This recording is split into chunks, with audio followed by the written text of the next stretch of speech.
এখন অন্তর্বর্তীকালীন সরকার আমরা যখন দেখি যে আমাদের আন্দোলনকে সফল করার জন্য বা দাবি জানানোর কিছু কাঠামোগত প্রক্রিয়া রয়েছে। প্রথমত হচ্ছে নির্দিষ্ট যিনি কর্তৃপক্ষ রয়েছে, নির্দিষ্ট কর্তৃপক্ষকে অ্যাপ্রোচ করতে হয়। নির্দিষ্ট কর্তৃপক্ষ যদি সেটা না শুনে তখন সেটা নিয়ে আমরা স্মারকলিপি আকারে দিতে পারি। এখন আপনি যদি প্রথমেই আপনি রাজপথ দখল করেন, প্রথমেই মাথায় রাখতে হবে প্রথমেই টেবিল টক যদি না হয় তারপরে হচ্ছে স্ট্রিট টক। কিন্তু তারা যায় প্রথমেই তারা স্ট্রিট শুটে যেহেতু চলে যায়, এই কারণে অন্তর্বর্তীকালীন সরকারের কাছে আমাদের আহ্বান থাকবে যে এই ধরনের রাষ্ট্রবিরোধী আমাদের যে স্টেটের যে ফাংশনসগুলো রয়েছে এই ফাংশনসগুলোকে যারা বিতর্কিত করতে চায় তাদেরকে সুবিধাভোগী হিসাবে চিহ্নিত করে তাদের বিরুদ্ধে আইনানুগ ব্যবস্থা নেওয়ার জন্য আমরা অবশ্যই আহ্বান জানাবো। আচ্ছা, আমি এইচএসসি পরীক্ষার বিষয়ে আমি একটু এক মিনিটে আমি ডিটেল বলি।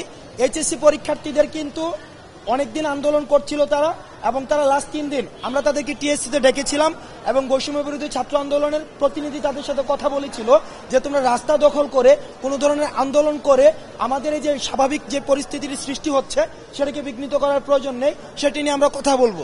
কিন্তু আজকে আমরা খবর পাই যে তারা তাদের একটা প্রতিনিধি দল, অন্তত 300 বা 400 একটা দল, তারা হচ্ছে সচিবালয়ের গেট ভেঙে সরাসরি সচিবালয়ের যে কম্পাউন্ড দখল করে নেয় এবং তারা এক ধরনের একটা মবোক্রেসি ক্রিয়েট করার চেষ্টা করে। আমরা খবর পেয়ে সেখানে যাই এবং তাদের কাছ থেকে আমরা 3 জন বা 4 জন প্রতিনিধি নিয়ে আমরা সচিবের সাথে কথা বলতে যাই। কিন্তু দেখা যায় তাদের থেকে 3 জন বা 4 জন কোনো প্রতিনিধি তারা দিতে রাজি হননি, বরং তারা যেটি করতে চান তাদের যে 300 বা 400 যে মবটি ছিল এই পুরো মবটি নিয়েই তারা 18 তলায় উঠে যান। 18 তলায় উঠে গিয়ে আমাদের যে মাননীয় সচিব মহোদয় রয়েছেন তার রুম তারা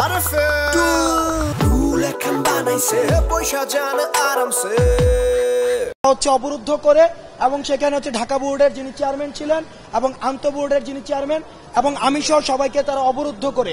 আমরা তাদেরকে বিভিন্নভাবে বোঝানোর চেষ্টা করি এইচএসসি পরীক্ষা একটা গুরুত্বপূর্ণ পরীক্ষা, এটি যদি পরীক্ষা ছাড়া তোমরা যদি উত্তীর্ণ হও তাহলে সারা জীবনের জন্য একটি স্টিগমা থেকে যাবে। এই স্টিগমা নিয়ে তোমার সারা জীবনের উচ্চশিক্ষার যে দ্বারটি সেটিতে তোমাদের একটি সংকটের মধ্যে পড়তে হবে। কিন্তু তারা আমাদের কোনো কথাই শুনেনি, বরং সচিব মহোদয় থেকে শুরু করে আমাদের সবাইকে একটু অবরুদ্ধ করে এক ধরনের বিচ্ছিন্ন ব্যবস্থা, অর্থাৎ সেখানের যে ভাঙচুর বা বিভিন্ন বিষয় সেই দিকেও তারা চলে যায়। সেজন্য সচিব মহোদয়, মাননীয় যে শিক্ষামন্ত্রী শিক্ষা উপদেষ্টা রয়েছে এবং সর্বশেষ আমাদের যে প্রধান উপদেষ্টা রয়েছে তাদের সাথে আলোচনা করে তারপরে সিদ্ধান্ত নিয়েছে যে এই পরীক্ষাটি হচ্ছে বাতিল করা হলো।